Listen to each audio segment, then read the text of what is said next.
Welcome to Sunday Science, where we dive into a few recent scientific articles and their translation into our modern lives. Here is your host, Brent W. Laartz, MD. All right, everyone. Welcome to another day of Sunday Science. Here we are, Sunday, and we're going to be talking about a variety of movement and longevity and other physical activities and longevity. This is Sunday Science, where we delve into a few recent studies regarding longevity and one of our 5 pillars of an unprocessed life: diet, exercise, sleep, connection, and plastic-free living. All right, we all know that exercise is good for you, and both resistance training and cardiovascular fitness are important for longevity. But what types of activities are most important? All right, so the first study we will review shows that it is a variety of activities and that my routine should have both resistance training and cardiovascular, as well as some core activity potentially. I maintain that there are 5 pillars of movement that are all equally important. I used to have 4, now I added 5 for muscular endurance.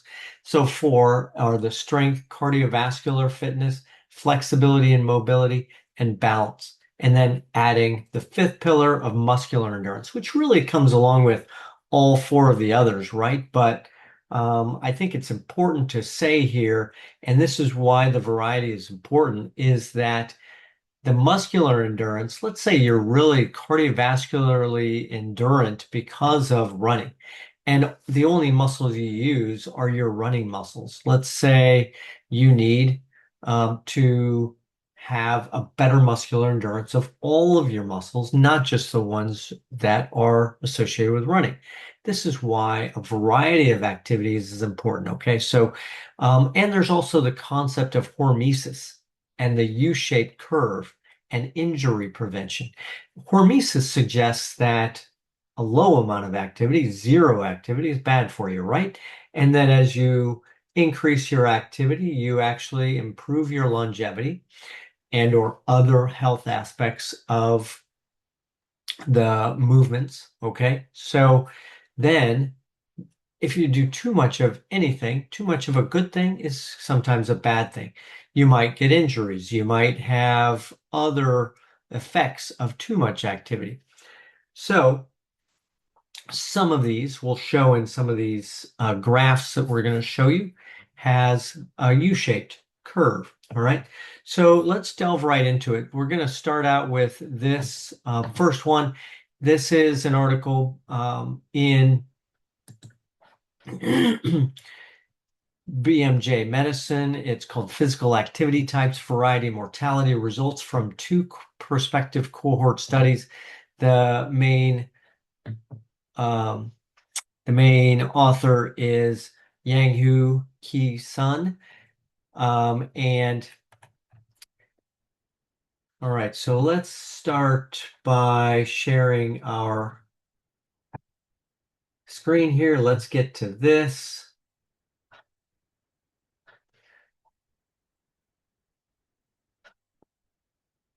All right, so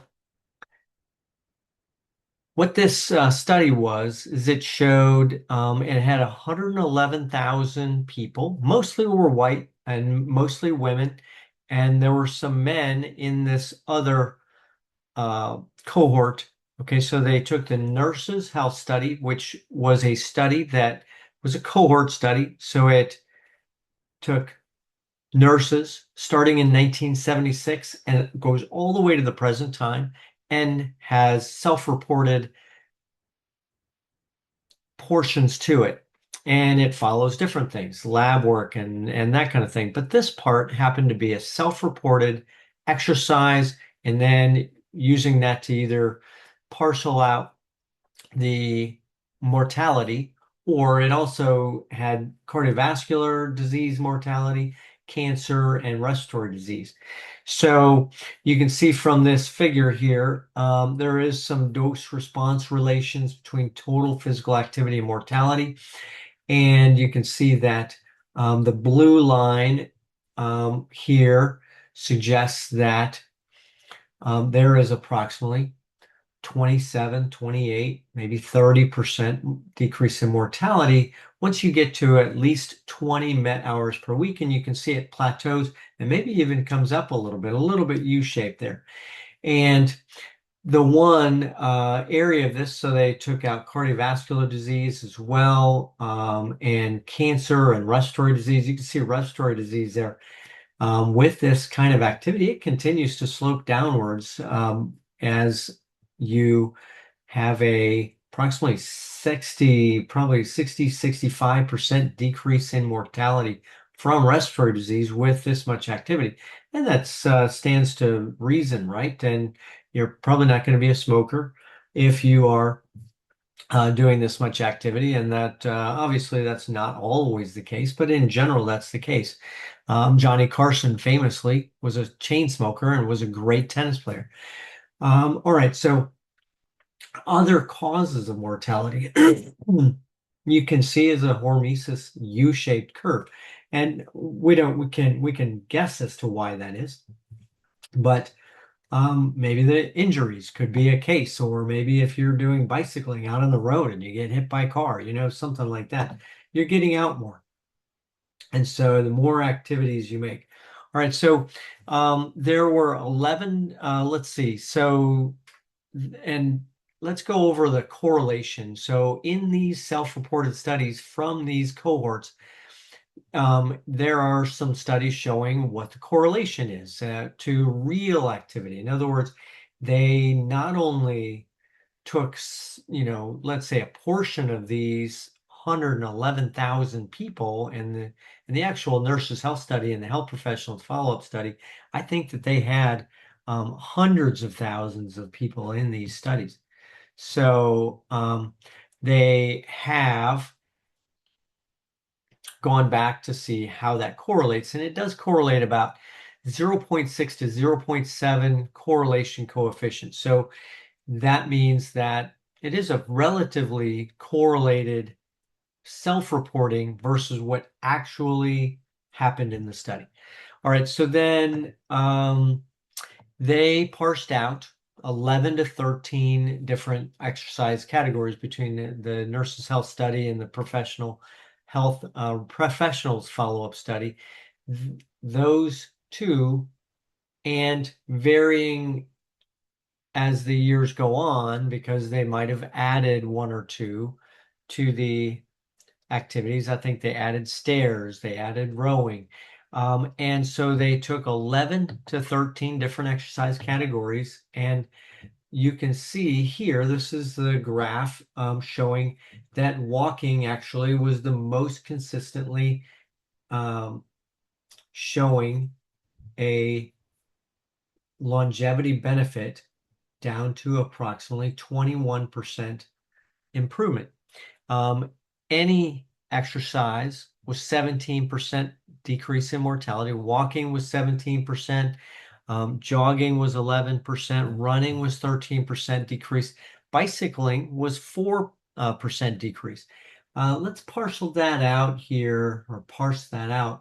You can see this bicycling, that's kind of the purple line here. You can see there is a U-shaped curve here, where at 10 to 15 METs, it actually comes up here to 1.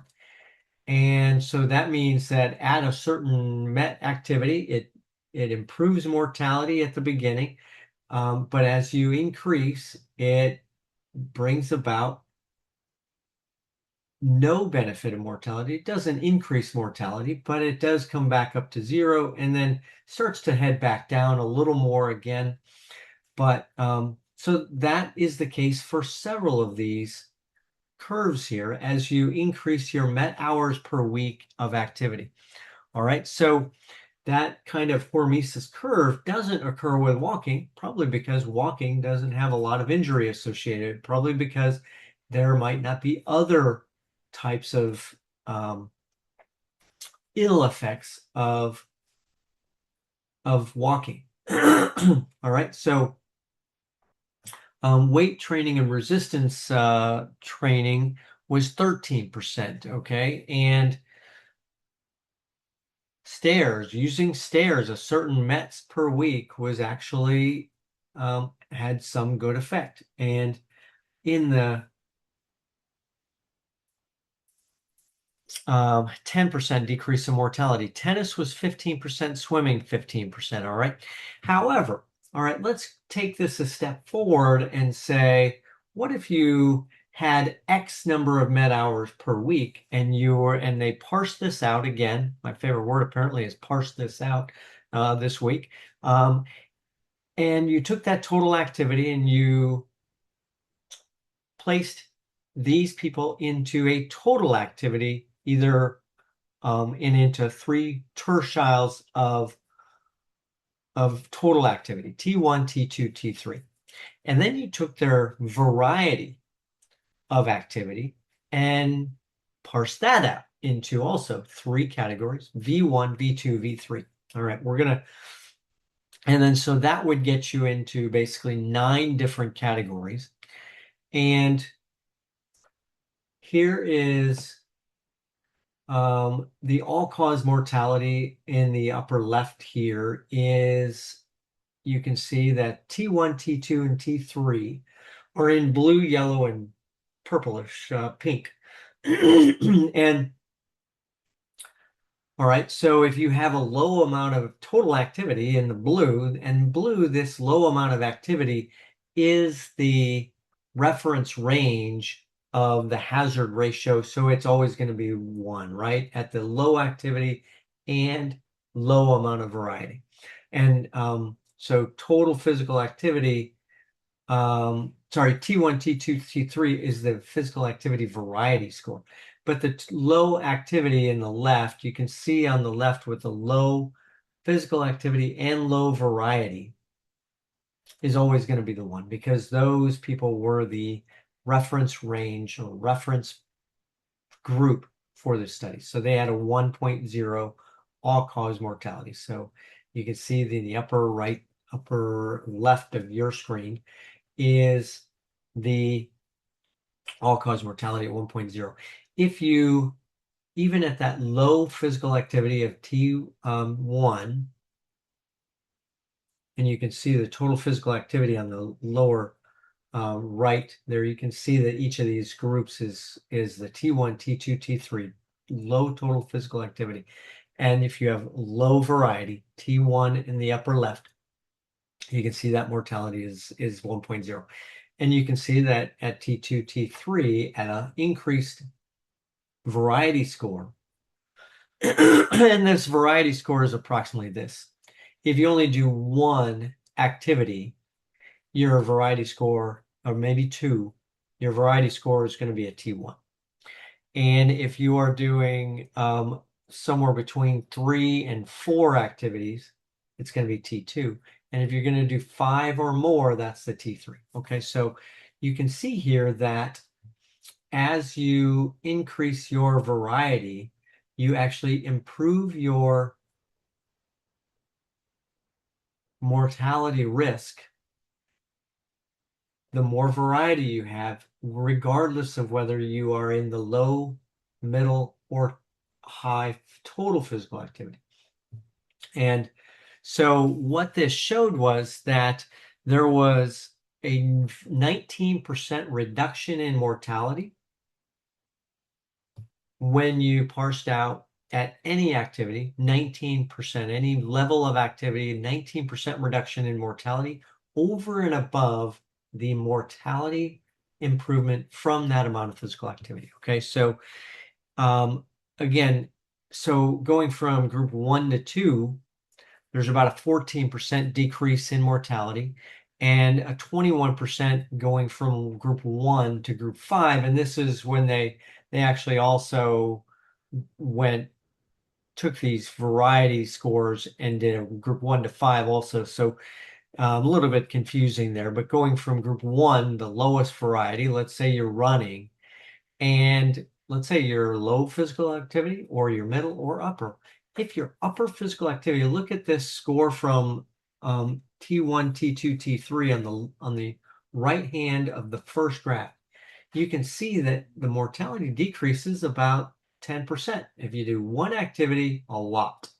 Okay, but if you increase that activity's variety to a T3, doing 4 to 5 at least activities, it increases from a approximately 10% benefit, maybe 10 to 15%, down to 21% decrease in mortality if you do a variety of different activities. Okay, so all right, so even at the highest tertile of total, there's a 7% reduction versus 21%, and that's actually the true statistic number. Just going based on the where that blue line is, looks about 10%, but it's actually 7%. Okay, so if you only do and perform and are active in 1 to 2 activities, your reduction is modest, and it is real and it is palpable. Okay, but if you only do 1 activity, you're not getting all these benefits, right? So if you do only do 1 activity,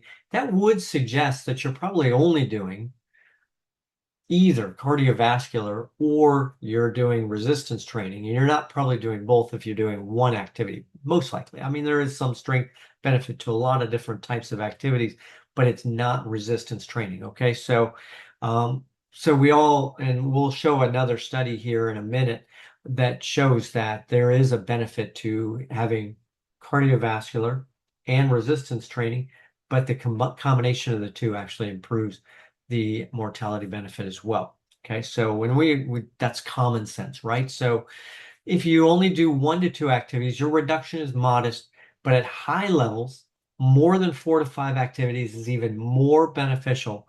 And this includes potentially resistance training, cardiovascular training, cohort activities. Okay, cohort activities are those that are going to get you the side-to-side mobility, the flexibility. The great thing about cohort activities is that they send you all the way to the left-hand side of the court, and you have to stop on a dime, hit a ball, use upper and lower extremity mobility, flexibility, fitness, and it also takes cardiovascular fitness as well. So, and this is why there are a couple of studies that actually show that there is a benefit, a high amount of benefit for cohort activities. And this, I don't know if that translates into pickleball. I don't think that they really had pickleball in these studies per se, because pickleball is a pretty relatively recent sport, right? But you don't really have to run that far. You do need some balance. You do need some of this, but I'm not sure about the pickleball and whether that's going to be a benefit here. Okay, so all right, so let me go back to this. You can see that it has cardiovascular benefit the more you do. It has cancer benefit, respiratory disease, other causes at the higher end levels, right?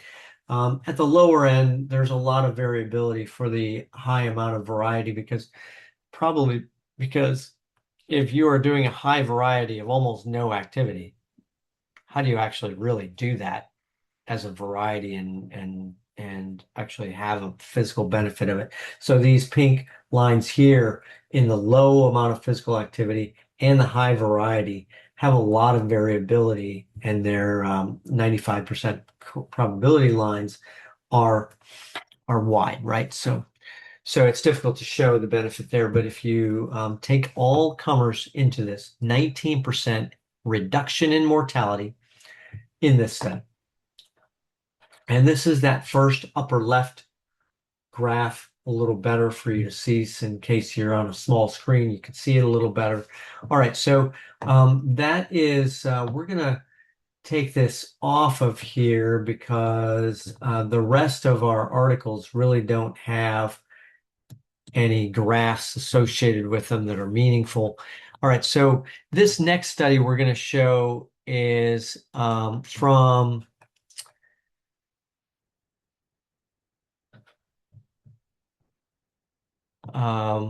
British Journal of Sports Medicine, and it is associations of specific types of sports and exercise with all-cause and cardiovascular disease mortality, a cohort study of 80,306 British adults. So this was by Emmanuel Stamatakis et al. And all right, so let's delve into this a little bit, okay? So this basically took the health survey for England and the Scottish Health Survey, which had about 80,000 people, as I said in the title. They had approximately 5 to 6 different activities: cycling, swimming, aerobics, running, football, and racquetball, and racket sports, I should say. And this study ran for over 9+ years. And this study showed that there was a cardiovascular benefit for most of these activities. And here is the data for that cycling had a 15% improvement in longevity, swimming 28%, running had 0. It was a 13% improvement, but that was not statistically significant. Football, and I'm assuming that since this is the health survey for England and Scottish Health Survey, they did not specifically say, but I believe this football is probably soccer. That had an 18% improvement, but not statistically significant. Racket sports had a 47% improvement in mortality, okay? And aerobic exercise, aerobics, which was a lot of different things, calisthenics related, we had a 27% improvement in mortality. And this study, these are not as recent as the 2026 article we just went through. I just took several articles showing different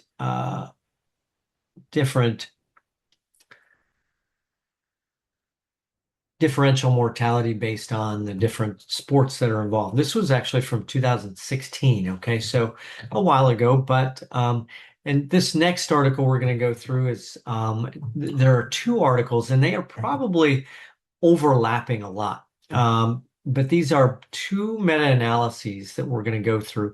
The first one was in 2019. It had a meta-analysis that it took 1,430 different studies where it looked at resistance training and narrowed that down to 11 with 10 cohort studies and 1 random controlled trial.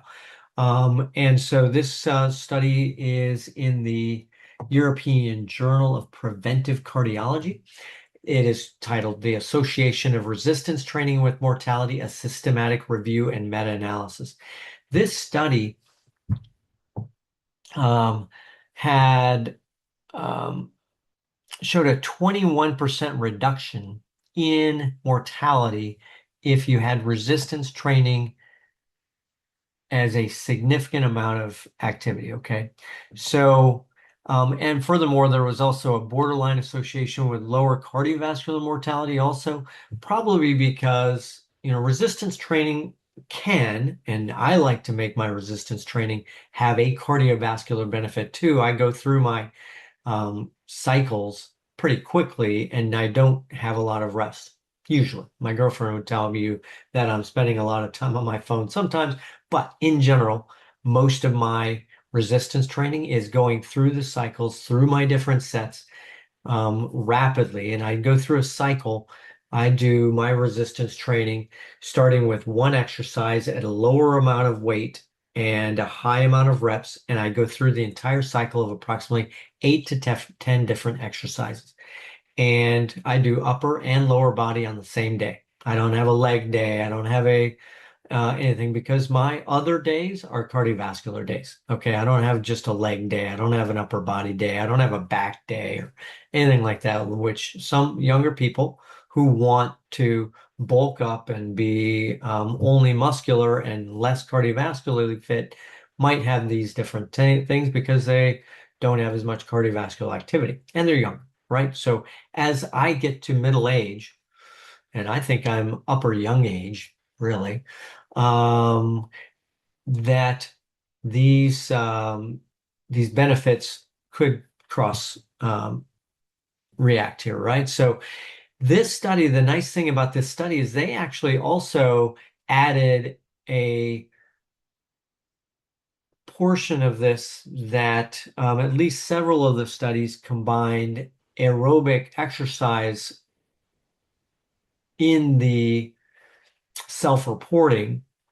And so what they were able to do was then look at that. And if you combine that resistance training with aerobic exercise at a moderate level or higher, that you actually had a 40% benefit to longevity if you combine both resistance training and aerobic exercise.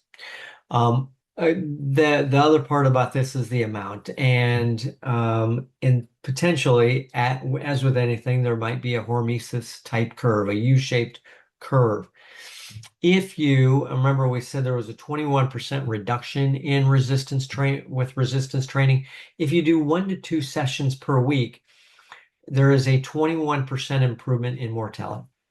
If you do more than 2, there's a 13% mortality difference between baseline at 0. Okay. That is 13%, and it's not statistically significant compared to 0. Okay. Again, if you do 3 to 5 sessions of resistance training per week, you have a 14% benefit, but it's also statistically not significant. So there might be a trend toward, but statistically not significant, maybe because of numbers or power of the study. Also, greater than 5 sessions of resistance training, the odds ratio of, or the risk ratio of dying is 1.07 compared to 0 resistance training. And obviously that's not statistically significant. I guess I'd have to suggest that that is a trend toward a 7% increase in mortality compared to 0 of having greater than 5 sessions of resistance training per week. And we can't say that's a trend. We can't even say it is not statistically significant, and it does not even show a trend. Okay, so interesting there. Kind of a hormesis type curve with 1 to 2 sessions being good, greater than 2 being probably good, 3 to 5 probably good, but more than 5, if you're resistance training 7 days a week, probably not good for you. Can't say this is just one study. Again, this is a meta-analysis of 11 different studies. One of them a randomized controlled trial. And I tried to bring that randomized controlled trial into here, and I probably should have. Maybe we'll look at that at some point. It is an older study, but some benefit here is not with high amount of resistance training.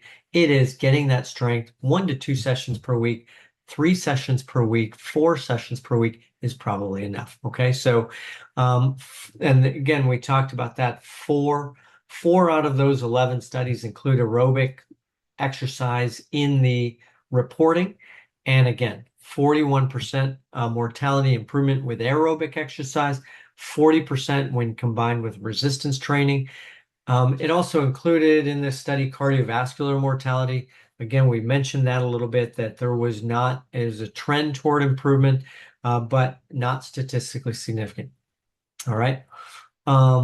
Again, with all of these studies, they exclude deaths within 12 to 24 months, which I don't really like, but I can see the reason to improve bias.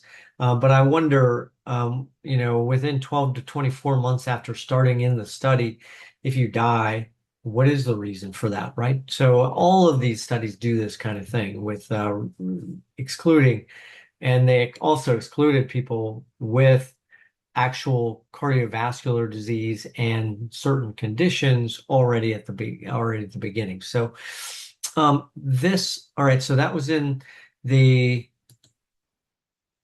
European Journal of Preventive Cardiology.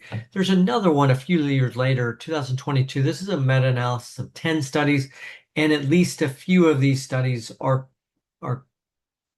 in the same studies in these two meta-analyses.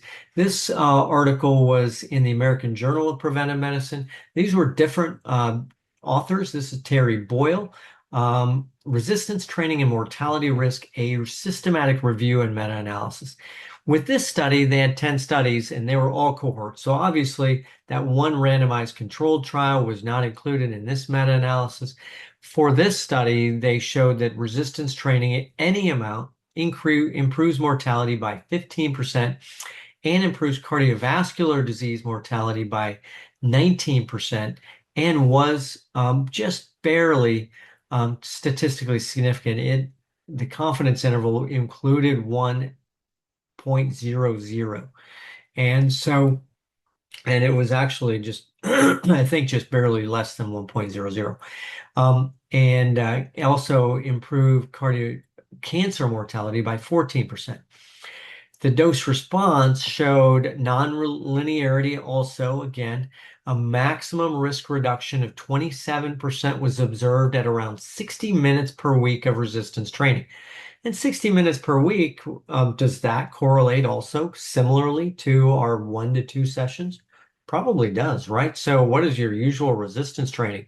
It's 30 minutes, maybe an hour. So 1 to 2 sessions again. So that relative risk reduction at 60 minutes per week was at 26%, or 27%, actually, 27. The risk ratio was 0.74, but apparently it must be just barely less than 0.74. They're saying a 27% risk reduction, and it's statistically significant at 60 minutes per week of resistance training. Mortality risk reduction diminished at higher volumes, okay?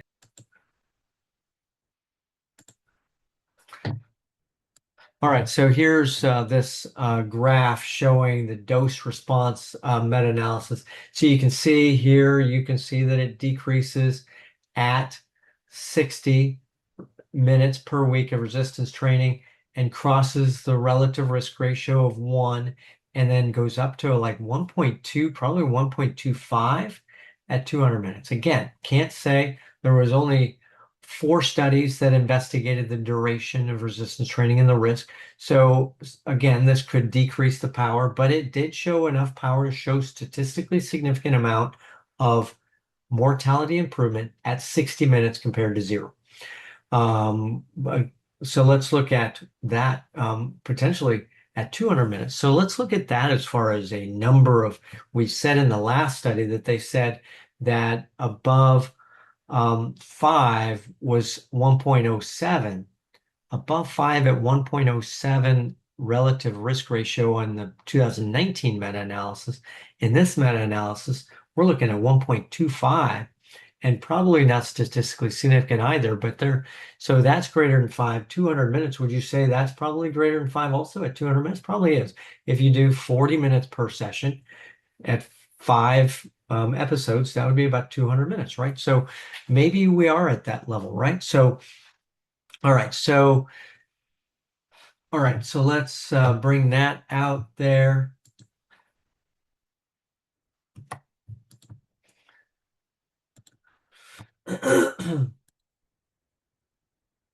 So again, all right, so and again, 5 of these studies out of the 10 excluded deaths within 12 to 24 months. This we know, so basically resistance training may be a hormesis U-shaped curve where a small amount is good, moderate amount probably is good, but a high amount may not be good for you. Okay, so again, what would that suggest? Probably if you're doing greater than 5, number one, that you're probably doing less variety. You're probably doing a lot of activity and maybe concentrating on one activity too much.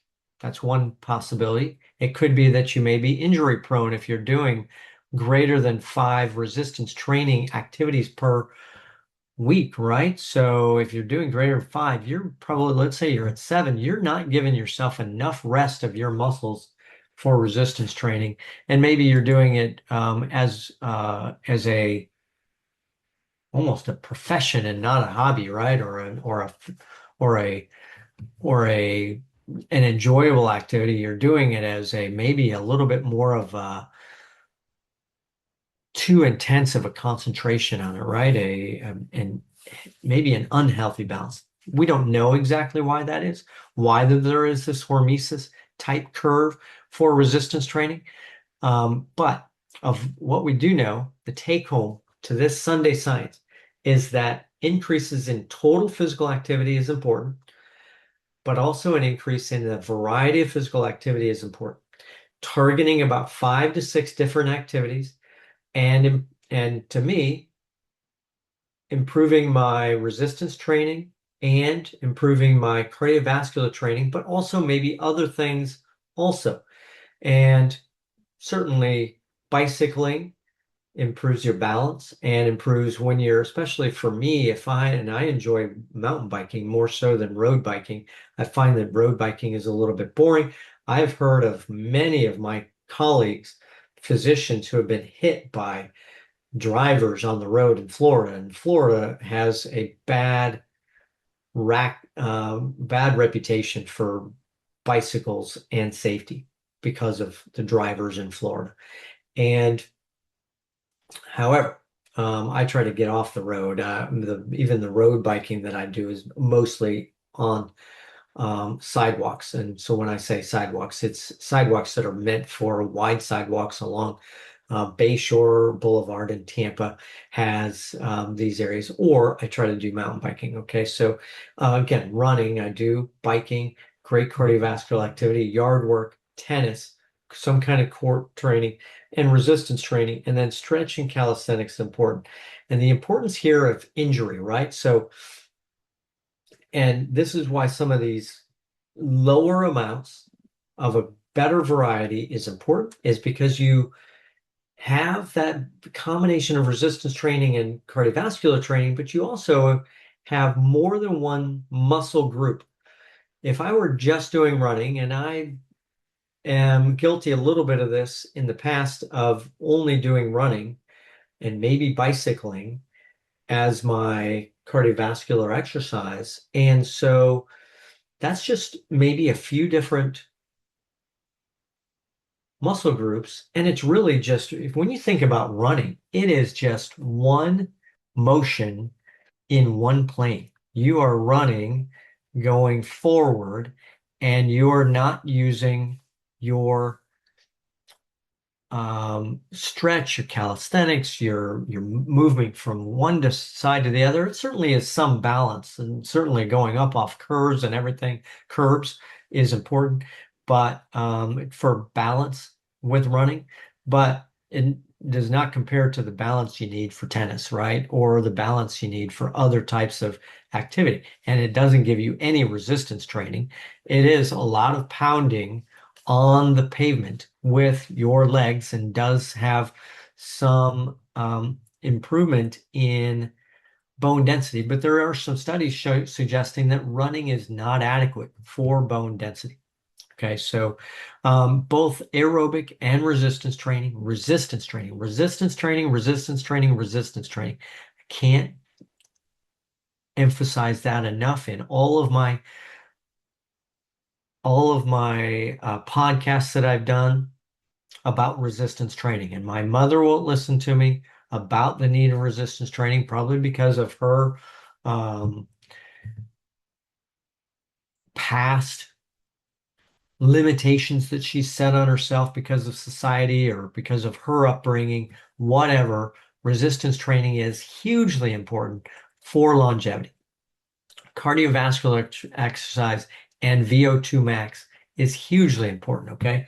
So grip strength, lower extremity strength, the reason that's important and to continue to develop it over your lifetime is because of decreasing your risk of falls and decreasing frailty and improving the amount of muscle in your body compared to non-lean mass. So in other words, fat, having a high amount of muscle. And obviously this is a high amount in that if you're a bodybuilder, you don't need that much muscle. It is about the amount of muscle that is moderate amount of muscle that you need to improve your insulin sensitivity, increase your glucose sink, that space where you can sink your glucose into when you don't need it. Okay, so it's taken up into muscle, it's taken up into liver, and when it's taken up into liver, glucose is taken up into liver, it is turned into fat, which is not a good thing, right? But muscle is different. Okay, so this is why resistance training is important, cardiovascular training, VO2 max. Again, this is showing that it is the VO2 max, and it is the variety and the resistance training, all four of these studies. Again, thank you for joining us. The 4 articles are going to be in the show notes and the description. For this podcast, again, you can find Sunday Science on video format. Okay, so again, if you are viewing this or listening to this on an audio only podcast, there is a video podcast associated with this. Again, I explain this every week. I try to explain this, that the video podcast has a blue podcast artwork and the audio podcast has a purple artwork. So if you're listening to this on some audio podcast only, it's in, and you see the artwork is in purple on your app, then it is probably audio only on that particular app and or venue for podcasts, right? But the video is associated and available on Apple Podcasts. It is, and it's also available audio only there as well. But the podcast is available on video on Spotify. It's available on GoUnPro.com. It's available on Substack and YouTube. Okay, so look those places under Brent W. Laartz, MD, or GoUnPro. GoUnPro is GoUnPro.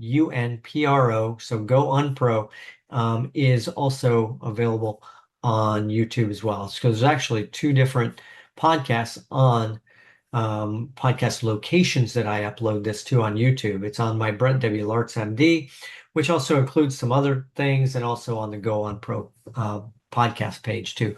So check that out. Check us out. Check us out on our Instagram, on our Facebook, on our TikTok, on the Facebook, and again, Substack and Threads. Everywhere you get your social media, we're available as well. So again, thank you for showing up and listening to me on Sunday Science. We'll see you soon.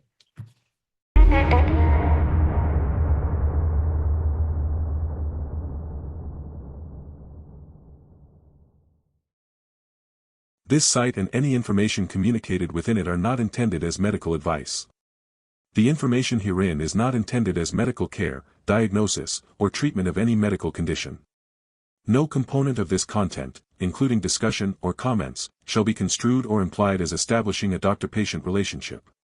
Before you translate or copy any of the information, diet, exercise, or products utilized herein or on any social media post to your own practice, consult your own research, physician, therapist, or nutritionist for your own health.